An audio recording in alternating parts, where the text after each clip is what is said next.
皆さんごきげんよう、上川薫です。今回取り上げる話題は、福島で発生しているトリチウム水について海洋放出することが先日決定されました。これに関連して韓国政府からかなり強い抗議の声が上がっているのですが、その後どうなったかということについて取り上げていこうと思います。一言で言うならば、韓国政府の主張というものがあまりにもデタラメなため、韓国政府が助力を求めた国においては全く相手にされず、そして韓国国内においてもこのような主張をしていては全く誰からも相手にされないので、なんとか別の手を考えるべきだという記事などが韓国の報道機関から出るような始末になっています。このように第三者的な観点から言えば、韓国政府の行っている主張というのがいかに馬鹿らしく、そして滑稽であるかということが明らかなわけですが、しかしそれにもかかわらず韓国政府がこのような主張を続けているのは一体なぜなのかについても後半では解説を行っていこうと思います。それではまずは韓国政府がアメリカ側に助力を求めたが全く相手にされなかった記事から見ていきましょう。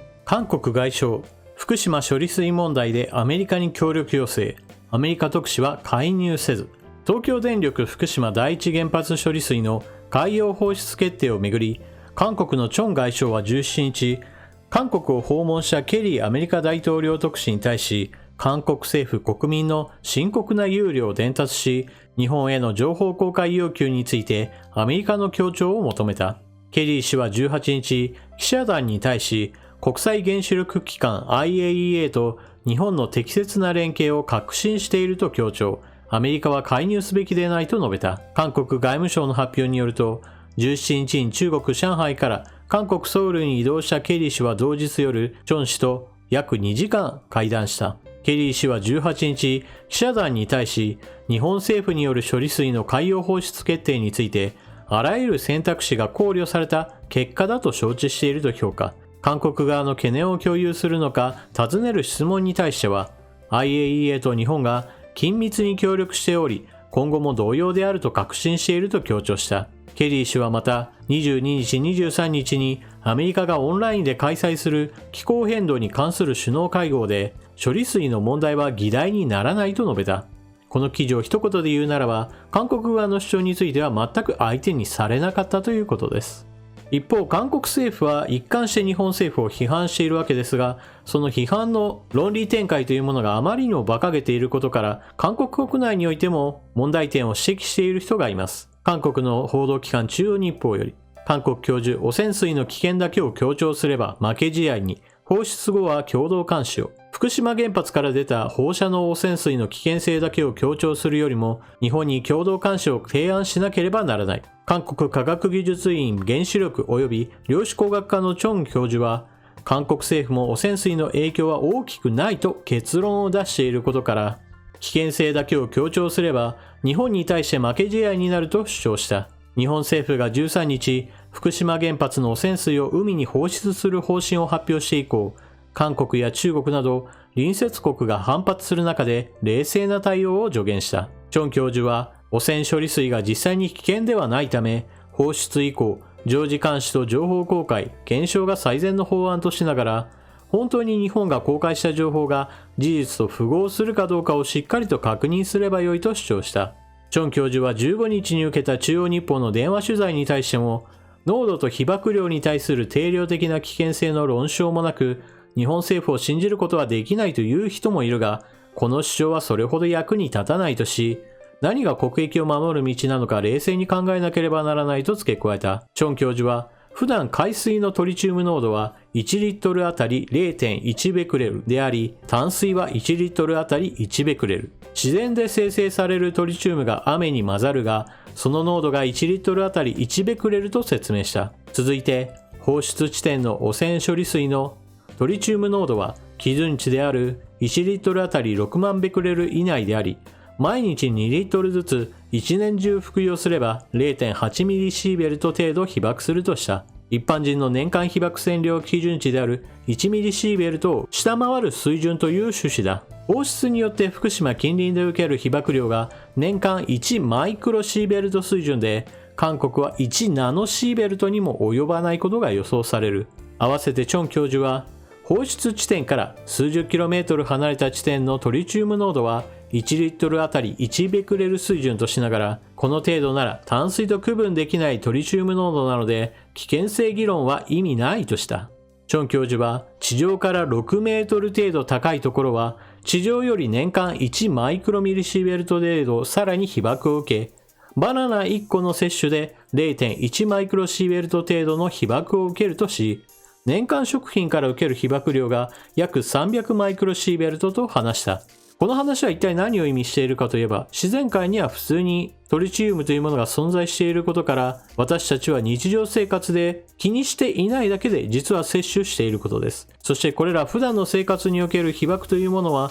あくまでも身体への影響というものが極めて無視できるレベルだという話です。一方、韓国政府は昨年、福島原発汚染水放出に関連して科学的に問題がないという趣旨の結論を出していたことが確認された。野党議員によると、海洋水産部をはじめ政府部署合同タスクフォース TF 作業部会は昨年10月、福島原発汚染水関連現況という題名の対策報告書を作成した。この報告書で、韓国政府は日本が放出する汚染水が韓国の国民と環境に及ぼす影響が大きくないという趣旨で分析していた。韓国側の要望を聞く立場になったアメリカのケリー特使にしてみれば、なんて時間の無駄遣いなんだろうということを呆れているかもしれませんし、またそのようなバカな主張を繰り返している韓国政府側に対して少しは怒りを持ったかもしれません。少なくともそういった意味においては大人の対応として問題ないですよという話を遠回しにしているわけですが、実際問題アメリカにしてみればトリチウム水の海洋放出については科学的な問題はほとんどないことから IAEA と協調して日本政府が動くというのであれば、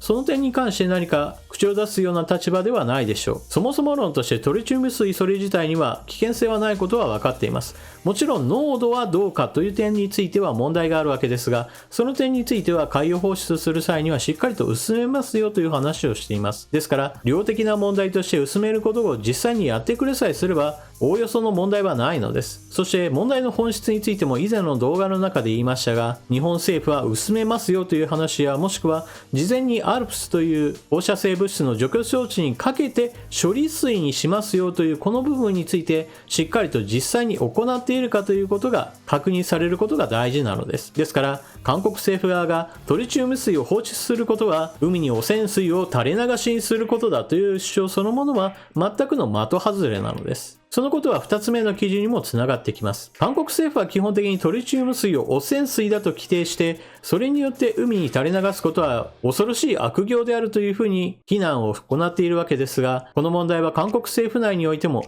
すでに検証済みのことであり、その検証の中においてトリチウム水それ自体に大きな問題がないことはすでに報告書が出ているのです。この点については韓国側の報道でも少しは触れることができているようですが、もちろん韓国政府がこのような過去の調べについて自分たちの主張というものが論理矛盾していることなどについては自分たちでは認めるわけがありません。ムン・ジェイン大統領の主張というものはそういった意味においてはそもそも論理的に矛盾しているかどうかという点について突っ込んだら負けという部分があります。彼にしてみれば自分が信じている人たちというものに向けて日本批判を繰り返しているのであり、別に彼が無茶苦茶なことを言っていておかしいなと思っている人に対して日本批判をアピールしているわけではないのです。これはまた変な話に聞こえるかもしれませんが、ムン・ジェイン大統領にとって一番大事なのは自分を信じてくれる人に対して仕事をしていますよということをアピールすることであって、自分をおかしな人だと思っている人や自分の主張がおかしいなと気づいている人たちに向かって改めて今から説得し直すようなことを考えているわけではないのです。ですから論理矛盾していようが無茶苦茶な発言をしていようが、もはや彼にとっては全く気にするような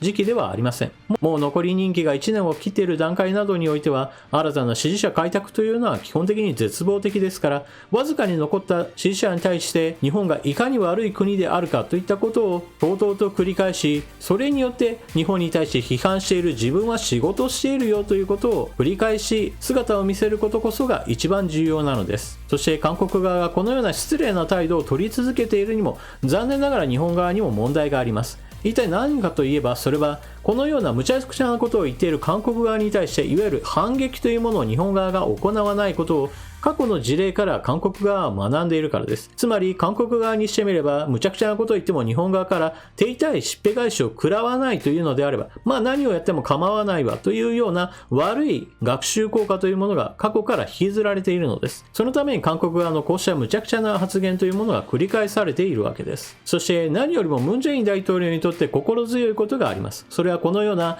科学的な根拠が全くない話についても韓国だけではなく中国も同様にして日本はなんてひどい国だという論理展開を行っているからです。中国側の報道官はそれこそ日本は太平洋を汚染してしまうようなことを平気でする国だというふうに批判しています。こういった中国の姿を見てムン・ジェイン大統領もまだまだ自分はやれると思ったかもしれません。だからこそ調子に乗ってアメリカ側に助力を求めたわけですが、アメリカ側から今回の記事にあるように全く相手にされなかったのです。そしてこのようなムン・ジェイン大統領の支持者なんか本当にいるのかと疑う方もおられるでしょうが、韓国政府の言うことを真に受けて日本産の海産物についてはもう今後で一切取り扱わないようと宣言している、そうした漁業関係者らに対するインタビューやもしくは海鮮物を取り扱う市場などにおいて日本産のものは一切取り扱っていないよということを一つの売り文句にしている漁業者などもいるそうです。こういった話題をするときに必ずと言っていいようにことがあります。それは科学的に正しいかどうかという話とは全く別にして、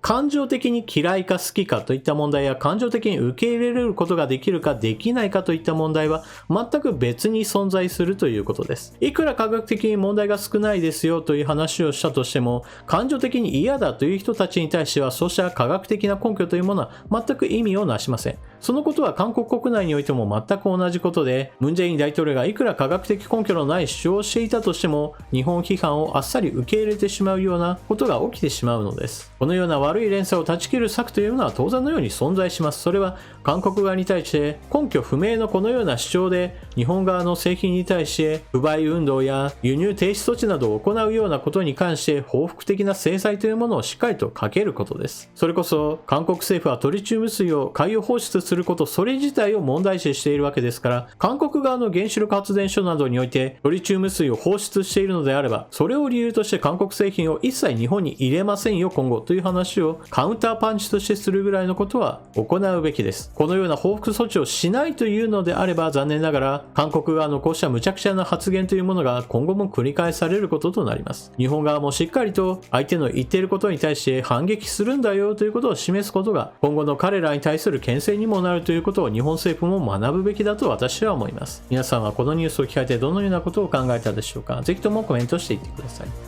それでは動画は最後までご視聴いただきありがとうございました。チャンネル登録していない方はぜひともチャンネル登録を。そして動画を見終わったら評価ボタンのクリックもよろしくお願いします。それでは次の動画でまたお目にかかりましょう。またね。